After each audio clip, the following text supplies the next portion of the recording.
पुणे जिल्ह्यातील राजगुरुनगर येथील ग्रामदैवत सिद्धेश्वर मंदिरात चोरट्यांनी दानपेट्यांवर डल्ला मारल्याची धक्कादायक घटना उघडकीस आली आहे. रात्रीच्या सुमारास अज्ञात चोरट्यांनी मंदिरात प्रवेश करून 2 दानपेट्या फोडल्या.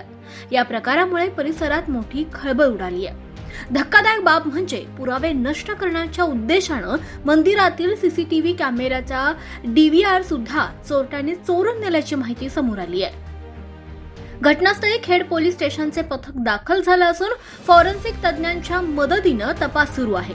हाताचे ठसे आणि श्वान पथकाच्या सहाय्यानं चोरट्यांचा शोध घेतला जातोय.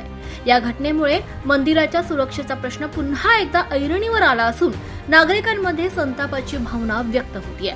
पुढील तपास खेड पोलीस करतायत.